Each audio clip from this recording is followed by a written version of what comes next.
Okay, तो आज हम लोग डिस्कस करेंगे सेंट्रॉयड ऑफ ए ट्रायंगल। एक ऐसा ट्रायंगल जिसका वर्टेक्स आपको दिया रहेगा, उसका कोऑर्डिनेट दिया रहेगा, और जैसे मान लीजिए कि ये एक ट्रायंगल यहाँ फिगर में दिखाई दे रहा है।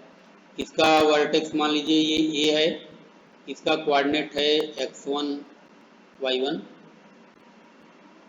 बी का जो कोऑर्डिनेट है वो है x2 y2, और सी का जो कोऑर्डिनेट है वो है x3 y3। अब हम क्या करते हैं कि इसका मीडियन ड्रा करते हैं।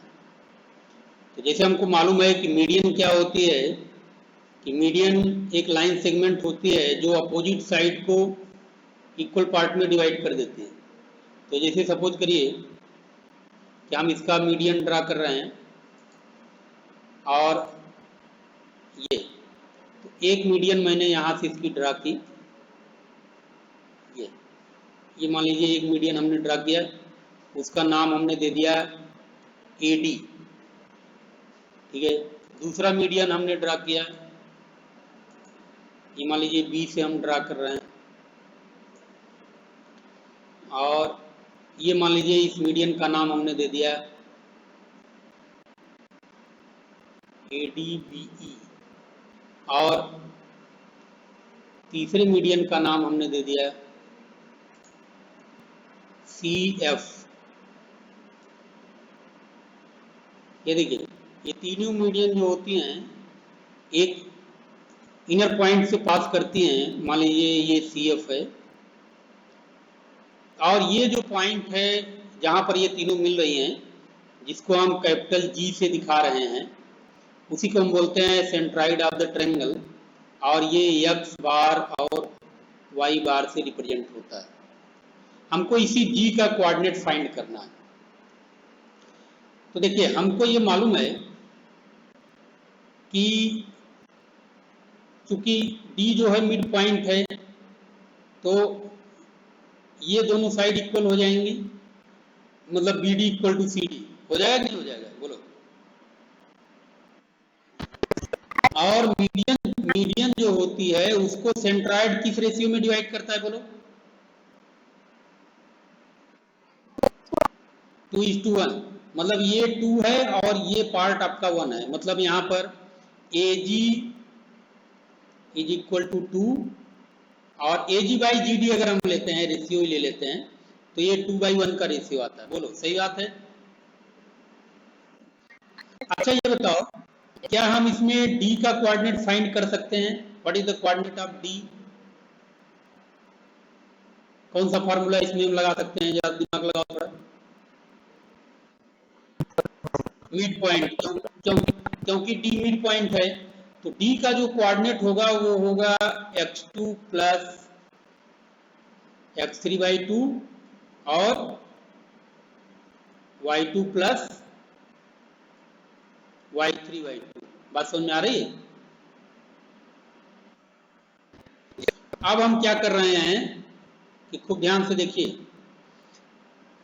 कि अब हम इस पॉइंट, इस लाइन को बाहर निकाल ले रहे हैं। AD लाइन को हम बाहर निकाल ले रहे हैं। मान लीजिए AD लाइन को मैंने यहां बाहर निकाल लिया है। ये आपका पॉइंट A है और ये आपका D है।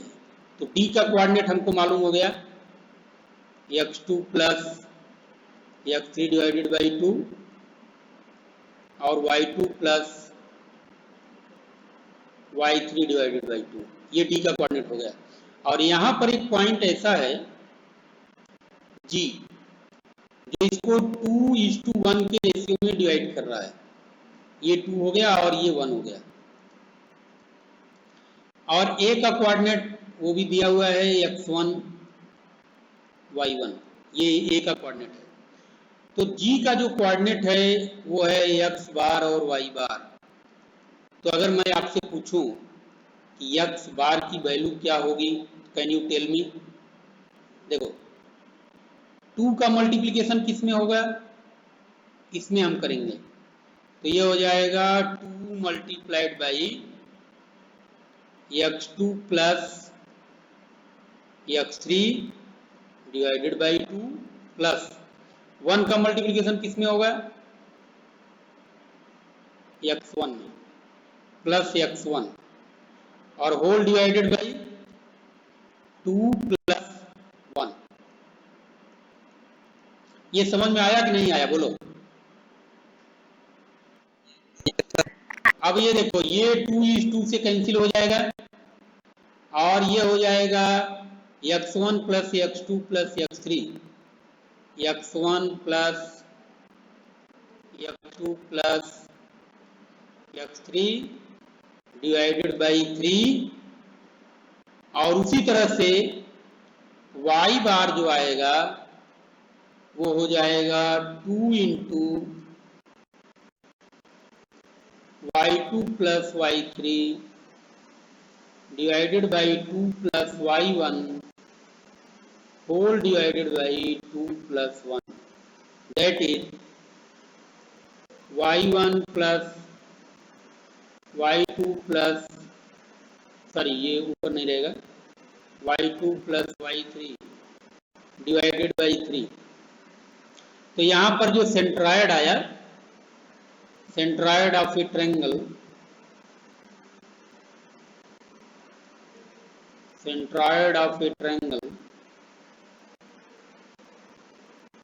x bar equal to x1 plus x2 plus x3 divided by 3 and y bar is equal to y1 plus y2 plus y3 divided by 3।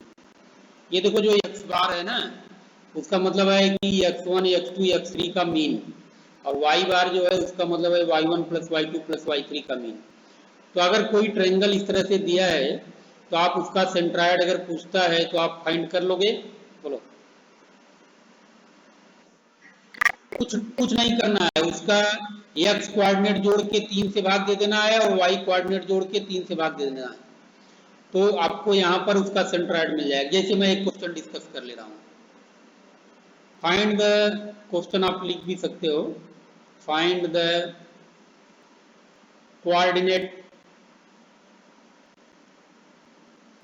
coordinate of the centroid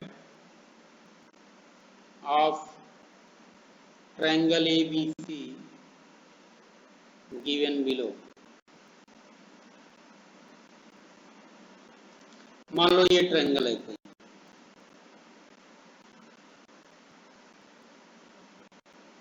ये कोई triangle है और इसका नाम हमने रख दिया ABC, और ए का कोऑर्डिनेट दे दिया 1 2, बी का कोऑर्डिनेट दे दिया -1 3, और सी का कोऑर्डिनेट दे दिया मैंने 2 6। चलिए फाइंड करिए जरा तो सेंट्रॉयड। आपको x बार निकालना है और y बार निकालना है। तो x बार जब निकालेंगे तो हो जाएगा 1 -1 प्लस 2 डिवाइडेड बाई 3, तो 1 -2 कैंसिल हो जाएगा और ये हो जाएगा 2/3, और y बार जो होगा वो होगा 2 प्लस 3 प्लस 6 डिवाइडेड बाई 3, तो 11/3। यही उसका सेंट्रॉयड होगा। सेंट्रॉयड यहाँ कहीं जी आएगा और उसका कोऑर्डिनेट होगा 2/3 और 11/3। तो ये समझ में आ गया बोलो। तो इस तरह से कोई ट्रायंगल दिया रहेगा तो उसका सेंट्रॉयड हम निकाल सकते हैं बड़े आसानी से। अब मैं आपको कुछ क्वेश्चन करवाऊंगा कोलिनियरिटी ऑफ द पॉइंट पर, ठीक है।